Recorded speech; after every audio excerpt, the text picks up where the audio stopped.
Hi guys, हम यहाँ आगरा आए हुए हैं और हम यहाँ ताजमहल देखने आए हुए हैं। तो आप देख सकते हैं कि यहाँ पर उसका अभी हमें गेट दिख रहा है। इतनी सारी भीड़ है और ये रहे हमारे गार्ड। तो मतलब हमें ये सब गार्ड करेंगे, सब कुछ बताएंगे, हम इनकी बातें सुनेंगे। ये देखिए कितना सुंदर है, वहाँ हल्का हल्का सा ताजमहल भी दिख रहा है। इसे फोर कोर्ट बोलते हैं। इट्स लाइक ए लॉबी जिसके 3 गेट हैं आने जाने के। आपने एंट्री किया वेस्ट डायरेक्शन से, मिडिल में है साउथ और आगे वाला ईस्ट और ये नॉर्थ है। टोटल 4 गेट हैं चारों डायरेक्शनों में, जो अलग अलग नामों से जाने जाते हैं।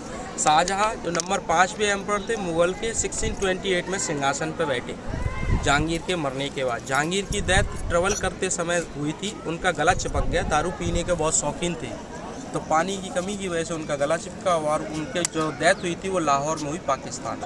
उनकी जो कब्र है वो लाहौर में है। उसके बाद जब शाहजहां सिंहासन पर बैठे तो ताजमहल जो मुमताज़ के लिए बनाया, मुमताज़ तीसरी बेगम थी, ये सभी को मालूम। पहली और दूसरी बेगम थी सरेंदी जो तुर्की से बिलोंग करती थी, दूसरी थी फतेहपुरी जो राजस्थान से। अनफॉर्चुनेटली उनके बच्चे नहीं हुए थे। वेस्ट डायरेक्शन ईस्ट, वो वेस्ट और ईस्ट 2 गेट 2 बेगम की याद में बनाया। दोनों गेट सिमेट्रिकल हैं, दोनों के बीच में कोई डिफरेंस नहीं है, कोई आपको कोई वो चीज़ें अलग नज़र नहीं आएंगी। वेस्ट डायरेक्शन दूसरी बेगम की याद में जो राजस्थान से बिलोंग करती थी, फतेहपुरी, जिनका टूम वाइट मार्बल का देख रहे हैं, वो वहाँ दफनाई गई हैं, तो इसे फतेहपुरी गेट कहा जाता है। उसके सामने मस्जिद है, उसे फतेहपुरी मस्जिद कहा जाता है। मुमताज़ की एक बेस्ट फ्रेंड हुआ करती थी, जब उनकी डेथ हुई तो शाहजहां ने उनको मेमोरी में रखते हुए उनको वहाँ दफनवाया, उसे सैली बुर्ज बोलते हैं।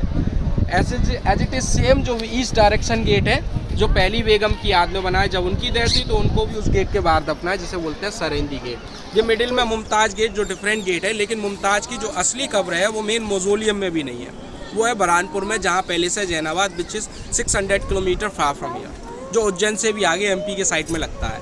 क्योंकि इस्लाम किसी की जब मर जाता है तो ममीज़ बनाने की परमिशन नहीं देता है, जब व्यक्ति दफना दिया जाए तो उसको उखाड़ने की परमिशन नहीं देगा।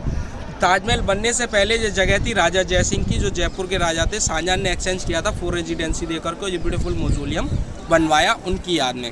ये पहली रिवर है अकॉर्डिंग टू हिंदू मैथोलॉजी जो उल्टी बहती है, लेकिन जितनी रिवर है वो राइट टू लेफ्ट बहेंगी और जो लेफ्ट टू राइट बहती है। ताजमहल यमुना नदी किनारे बना है, ये सभी को पता है। ये ताजमहल का मेन एंट्रेंस गेट है। जो चीज़ इस गेट के फ्रंट साइड पे देखोगे सेम एज इट इज़ पीछे देखने को मिलेगा, तो इसको बोलते हैं सिमेट्री। तो सबसे पहले जो ब्लैक लेटर कैलीग्राफी जो लिखी गई फ्रेम पे, ये मॉर्निंग की फर्स्ट प्रेयर है, जिसे बोलते हैं सूर्य अल्फा, जो कि हेवंस के बारे में एक्सप्लेन करता है। दिखने में काला पेंट लगता है, लेकिन काला पेंट नहीं है। ये जेट ब्लैक स्टोन है जो वाइट मार्बल के अंदर इलेड है। ये स्टोन उस समय बेल्जियम से मंगाया गया था वाई वाटर शिप के जरिए। दूसरा, ये स्टोन जो है प्रोटेक्ट करता है evil eye and observe the negative energy. 99% jeweller use करते हैं इस स्टोन का गोल्ड की जजमेंट के लिए, जो आपने देखा छोटे छोटे कसौटी स्टोन बोलते हैं इसे। दूसरा, लेटर का साइज देखोगे तो नीचे से ऊपर की तरफ छोटे होते हुए और ऊपर से बड़े होते हुए है, लेकिन आपको दिखेगा नहीं। It's called optical illusions. दूसरा, राइट टू लेफ्ट मूव करती है लैंग्वेज। और ये पत्थर के अंदर पत्थर तरासा, इसे पर्शियन भाषा में बोलते हैं stone Mosaic work. Italian language में बोलते हैं पियत्रादुरा, हिंदी में पच्छेकारी, इंग्लिश में इल्ले वर्क। जो वाइट मार्बल के ऊपर जो कलर दिखाई दे रहा है, रेड, ग्रीन, येलो, लगभग 14 प्रकार के स्टोन यहाँ से लेके ताजमहल के चारों ओर जड़े गए हैं। इसे इल्ले वर्क जो कहा जाता है, ये इसी की वजह से ताजमहल 3 टाइम खूबसूरत दिखता है। और ताजमहल की मेन खूबसूरती का राज ये है कि इसके पीछे कोई बिल्डिंग नहीं है। जैसे आकाश का कलर चेंज होता है, वैसे ही अपने आप में कलर पिक्चर्स में आपको दिखेगा। तो ये जो स्टोन है 3 टाइम जो चमकते हैं, मॉर्निंग, सनराइज, सनसेट और मूनलाइट। सनराइज सनसेट हर कोई देखता है, लेकिन मूनलाइट एक स्पेशल व्यू जो कि मंथ में सिर्फ 1 से 2 बार होता है, उसका टिकट अगर लेते हैं तो 24 घंटे पहले लेना पड़ेगा। जो लोग कुछ लोग नहीं देख पाते, तो same as it is replica यहाँ की गवर्नमेंट ने बनवा के रखी एक ऑथराइज पैलेस के अंदर। सिंस 1985 से यहाँ की गवर्नमेंट फॉलो करती आ रही है ताजमहल चांदनी रात में कैसे दिखता है। एज ए डेमोस्ट्रेशन आप भी देख सकते हो।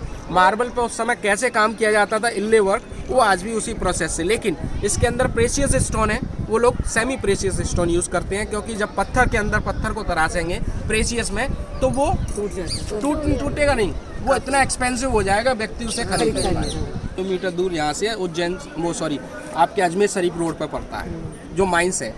एक्चुअल में इसका नाम है संगमरमर, जो मकराना भी कहा जाता है। इस मार्बल के अंदर 3 चीज़ें नेचुरल पाई जाती हैं, क्रिस्टल, नॉन पोरस और hard non porous. Hard non porous strong बनाता है, क्रिस्टल जब इस पर लाइट पड़ती है तो टाइनी पीसेस अपीयर होते हैं, वो लाइट को ऑब्जर्व करते हैं। जब लाइट को ऑब्जर्व करेंगे तो कलर अपने आप में चेंज करता है, जैसे लाइट जिस प्रकार की डलेगी उसी में कलर चेंज होगा।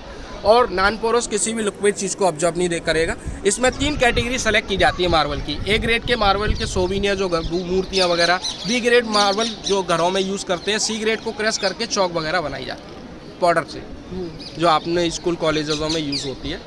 डोम जो है ताजमहल के जो गेट के ऊपर बने हैं, ताजमहल जब चालू हुआ मुमताज़ के मरने के बाद 1631 में, तो उस समय 20,000 मजदूर काम करते थे। 60% जो कि डिफरेंट पार्ट ऑफ कंट्रीज जैसे कि Syria, Iran, Iraq, Afghanistan, Pakistan, labour जो थी वो वेल एजुकेटेड नहीं थी। जब लेबर किसी भी साइट को ख़त्म करती कि 1 साल में कंप्लीट किया, दूसरी साल में, तो मेमोरी के तौर पर ये गेट डोम बनाए। जो डोम जो है एक 11 इस तरफ है और 11 इसके पीछे, टोटल 22 से शो करते हैं। ताजमहल को कंप्लीट होने में 22 साल लगे। जो चीज़ सामने से देख रहे हो सेम एज इट इज इसके पीछे देखने को मिलेगा।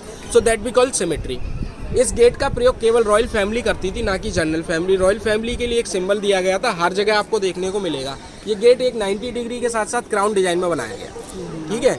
जब रॉयल फैमिली एंट्री करती तो इसमें एक साइड पर सिंगर बैठते थे, दूसरी साइड पर हरम की लेडियाँ, तो इसको बोलते हैं शाही दरवाजा और एक एज ए वेलकम गेट। दूसरा, इस जनरल फैमिली के लिए जो सिंबल दिया गया था फ्लैट में बनाया, जो गेट दिखाई दे रहा है, ये बंद कर दिया, सेम एज इट इज उस तरफ भी है कि हाइट के साथ साथ गेट की जो फ्लैटनेस दी गई है, जो हिंदू आर्किटेक्चर ने दी। इसमें 6 आर्किटेक्चर काम करते थे, लेकिन मेन जो थे वो तुर्की से थे। जब एंट्री करता था व्यक्ति तो ऑटोमेटिकली सिर को झुकाते हुए एंट्री करता था, जिसे बोलते हैं सलामी गेट। कि आप रेस्पेक्ट दे रहे हैं प्रिंस और प्रिंसेस को, उसको बोलने की जरूरत नहीं है, इट्स कॉल्ड सलामी गेट। बाकी की जो लेबर में कैटेगरी रखी, ए ग्रेड, बी ग्रेड और सी ग्रेड। ए ग्रेड की लेबर इस एरिया के अंदर रहती थी, टोटल 210 रूम्स हैं। बी ग्रेड और सी ग्रेड की लेबर उस साउथ गेट के बाहर रहती थी, जिसे लेबर कॉलोनी गेट के नाम से नवाजा गया। ये पूरा एरिया रेड स्टोन का है। रेड स्टोन में 2 स्टोन होते हैं, रेड सैंडस्टोन और red stone. Red stone Fatehpur Sikri का और रेड सैंडस्टोन एमपी से निकलता है। रेड स्टोन जो फतेहपुर सीकरी लगभग 45 किलोमीटर दूर है, जो अकबर ने बसाई, और वही सेकंड कैपिटल हुआ करती थी स्पेशली अपनी जोधा के लिए। वहाँ पर कुछ लोगों का कहना है कि पानी की कमी थी, कुछ लोगों का कहना है कि भीषण गर्मी पड़ती थी, तो आगरा द्वारा कैपिटल घोषित थी। ये चीज़ समझ में आया? कोई चीज़ अगर नहीं समझ में आया तो आप मुझसे पूछ सकते हैं, लेकिन सबसे ज़्यादा आपको ताजमहल के बारे में एक्सप्लेन करूँगा। अगर कोई मॉन्यूमेंट आपके ध्यान में घूम रहा हो तो आप मुझसे पूछ सकते हो उसके बारे में। दूसरा, अगर कुछ फोटोज़ वगैरह निकलवाने हो तो ये ASI डिपार्टमेंट से फोटोग्राफर होते हैं गवर्नमेंट की तरफ से। Archaeological survey of India central government से है। इन लोगों को डेमो के साथ साथ जो प्रिंट दिखा रहे हैं ना, आप ही दिखा देंगे ना, नहीं, मोबाइल में देखिए, निकलवाने मोबाइल में इस तरह का फोटोग्राफ नहीं है।